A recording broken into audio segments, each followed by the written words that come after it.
21,196 kilometers, the length of the kilometer, which has access to the icy desert in the west, ends in the Yellow Sea. This unique piece of engineering is so long that if a person wants to cross it on foot, he will have to do it in 18 months. It is a military masterpiece that testifies to thousands of battles. If you have guessed who is being talked about, then your general knowledge has to be praised. This is the Great Wall of China, one of the 7 wonders of the world, which is almost to be built in 2,000 years. Finity SMTV's documentary will take you on a trip to China today and will open the pages of history related to the Great Wall of China, because there are many mysteries hidden in its chest which have not been detected till date. The Great Wall of China, which the locals call the Stone Dragon, is the biggest attraction for those who go to China. It is the easiest to reach here from the capital city, Beijing. It is the world's largest wall, which has served as a protection shield for China for many centuries. Most of it was built by the Ming Dynasty. Its biggest pastime in its history was to protect China from regular attacks from the north, as well as border security, international trade, and cultural exchange. But today, it has become the national symbol of China in the modern era, and is also the biggest attraction of Chinese tourism. But at a very initial level, there was some other reason for the construction of this wall. Those who are knowledgeable are called cyanologists. A sandy soil called loess is found in the same soil for the Chinese people.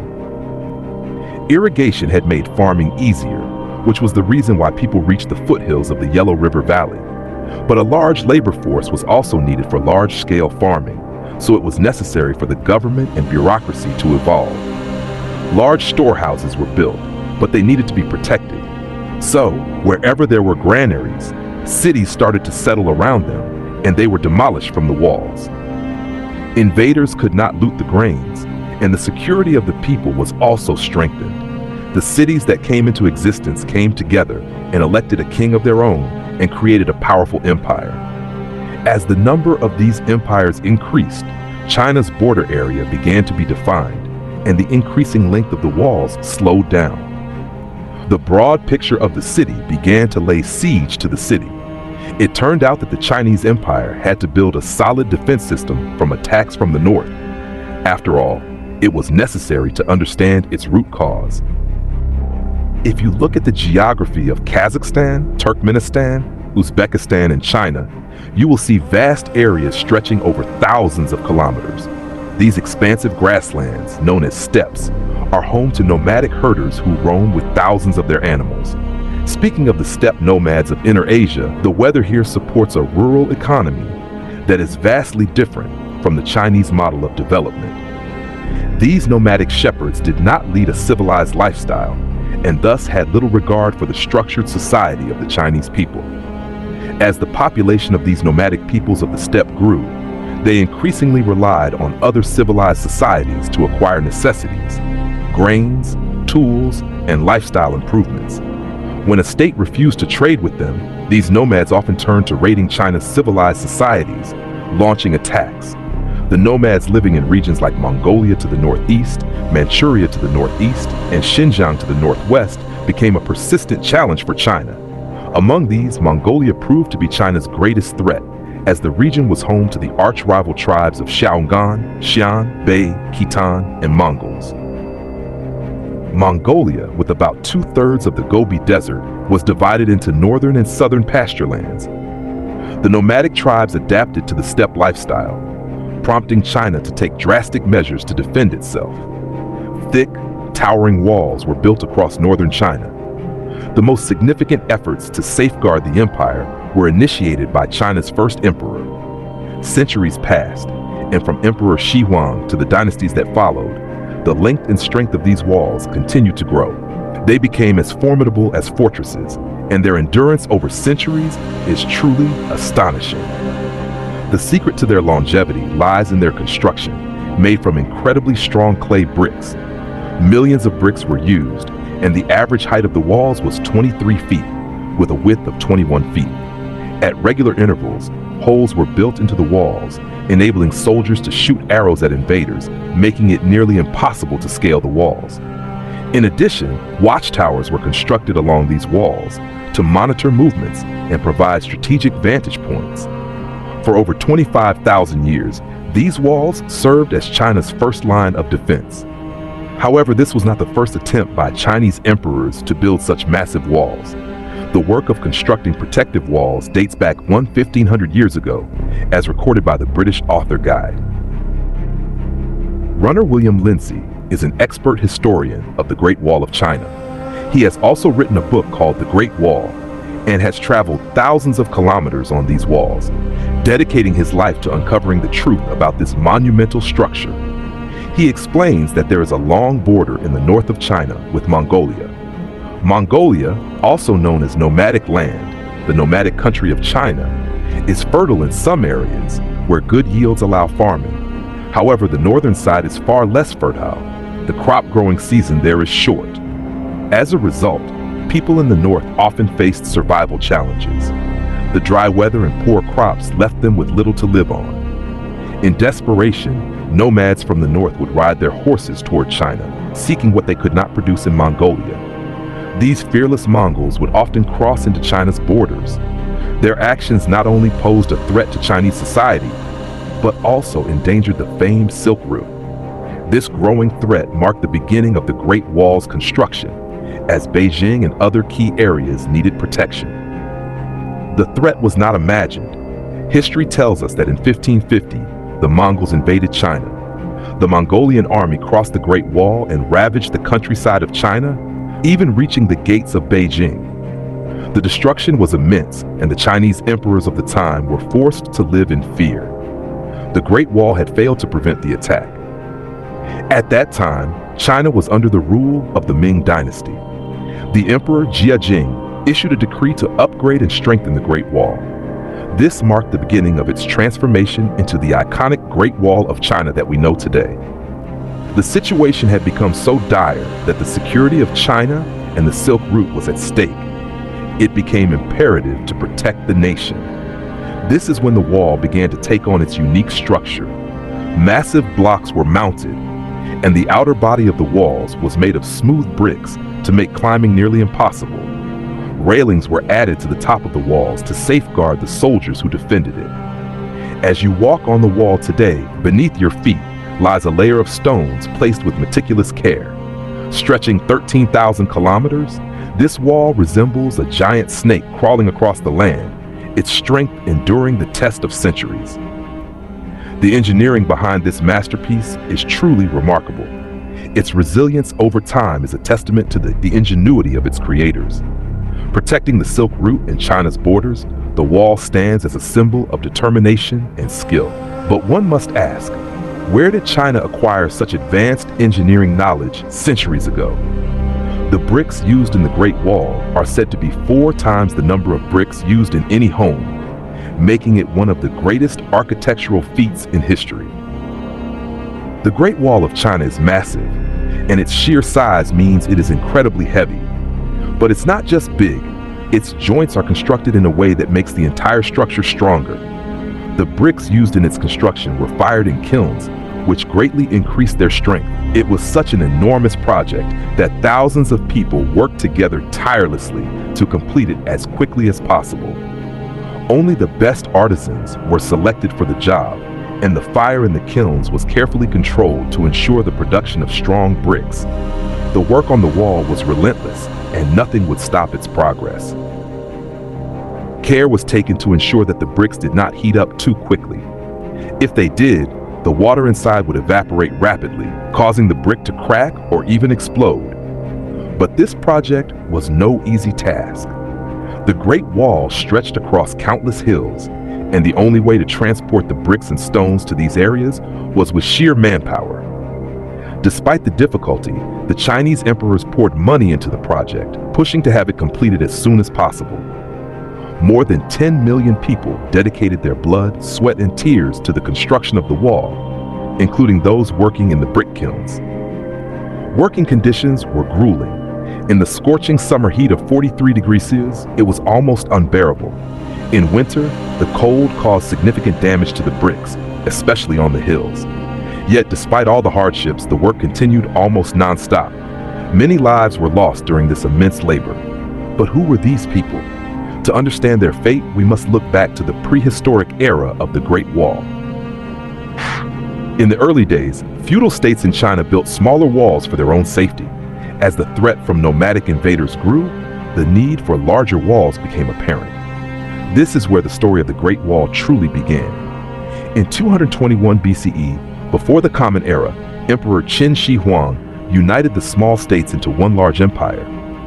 With China's borders being threatened by invaders from the north, including the Mongols, Turks, and Shun people, the emperor decided to extend and strengthen the walls built by his ancestors.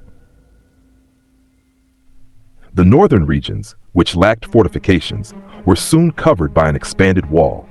This northern wall was named Linwood, and the collective work of adding to and fortifying the walls gave rise to what we now know as the Long Wall. The king employed both soldiers and ordinary civilians to work on the project. Many of these workers were forcibly sent to build the wall, including convicts serving their sentences. During this time, the Chinese dynasty built a symbol of resilience that would stand for centuries. The workers who toiled day and night were part of a monumental effort, but the Great Wall stretched over an unimaginable distance. During the reign of the Han Dynasty, the kings of that time managed to extend the Long Wall from Dunhuang to the Bohai Sea. This incredible feat was only possible because the kings of the Han Dynasty employed a massive labor force, and it was during this period that the limits of human suffering and oppression were pushed to the extremes. Large burial sites were created, and the skeletons of those who perished were buried to strengthen the wall. It's estimated that countless workers lost their lives due to starvation, accidents, and sheer exhaustion. The horrors of this construction were felt for centuries, and it was only in the 13th century that the Mongol army, led by Genghis Khan and his son Kublai Khan, proved just how devastatingly powerful these forces were.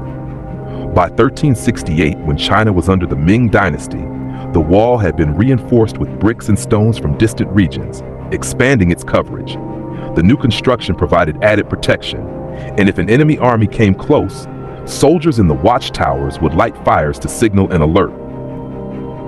Once the signal was given, reinforcements were immediately dispatched. Arrows would be fired through small holes in the wall, and large stones would be dropped on invaders from higher openings. If you've ever visited the Jaigarh Fort in Rajasthan, you'll notice similar small holes. However, despite the improvements made to the Long Wall by the Ming Dynasty, it still couldn't protect China. In 1644, the Manchu clan from the north overthrew the Ming Dynasty, and China fell under the control of the Qing Dynasty. For the second time in history, the wall became powerless to keep the invaders out. Over time, the care and maintenance of the wall waned, and the bricks that once fortified this great barrier were repurposed for homes and other construction projects. Yet, it was not forgotten. The Great Wall was rediscovered during World War II, when it once again became a symbol of history and resilience. But its true cultural significance emerged in the modern era. The Great Wall, once a defense structure, now serves as the tallest man-made structure in the world, standing as a testament to the enduring spirit of China. In 1987, the wall, which had once been built to keep invaders out, now welcomed millions of tourists from across the globe. More than 10 million people visit the wall every year, making it one of the most popular tourist attractions in the world.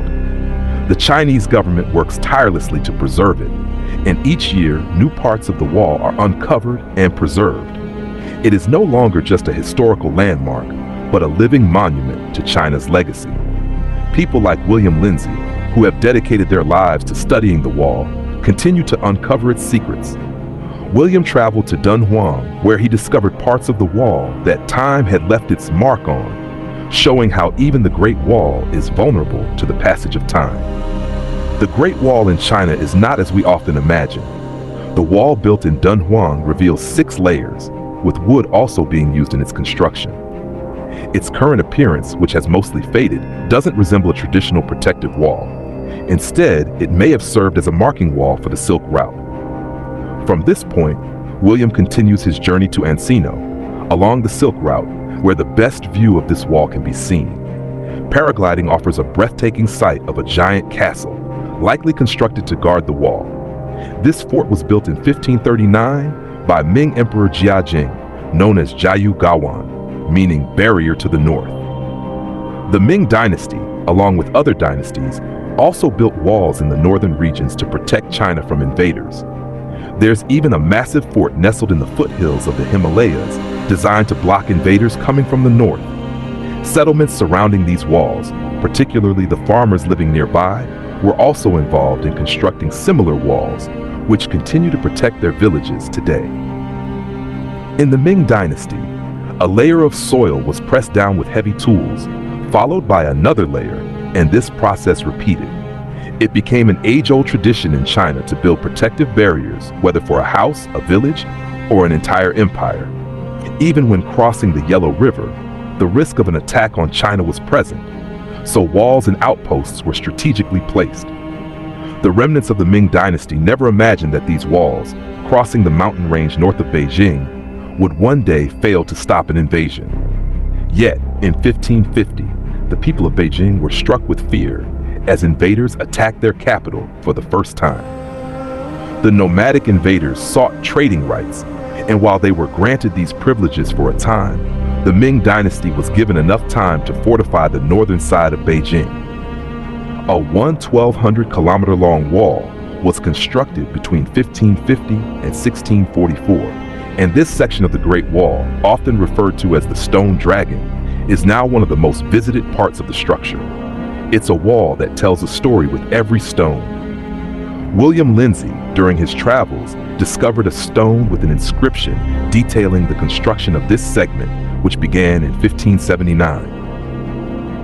A staggering 45,000 workers were enlisted to build a 230-meter-long stretch of the wall, with families contributing 4 members each. The conditions were harsh, as the soldiers stationed at these watchtowers faced isolation and hardship, relying on nearby villagers for food. These walls, built on desolate hills, were not only an architectural marvel, but also a reminder of the human cost. During his journey, William Lindsay met a man whose ancestors helped build the Great Wall of China. The man explained that the soldiers stationed at the watchtowers were often given food by nearby villagers. Yet, even with all these efforts, the Ming dynasty was eventually overwhelmed. The once impenetrable wall could no longer keep invaders out. In 1644, the Qing dynasty, led by the Manchu fighters, overthrew the Ming dynasty and took control of Beijing, bringing the reign of the Ming to an end. The Qing Empire was established, and the Great Wall, once a formidable defense, became less relevant. By the time the Qing dynasty fell in 1912, the wall had become a symbol of China's long, turbulent history. Today, it stands as a testament to the resilience of a people, their culture, and their endless efforts to protect their land. William Lindsay, and many others like him, continue to explore the wall's secrets, finding stories etched into its stones that speak of sacrifice, triumph, and loss. The Great Wall of China is not just a structure, it's a story that stretches across centuries, one that continues to be uncovered by those who seek its truths. As we conclude this documentary, we thank you for watching and encourage you to share your feedback with Finity Smutty, as it helps us stay motivated to bring you more unique and captivating stories. We look forward to meeting again soon. Until then, thank you and take care.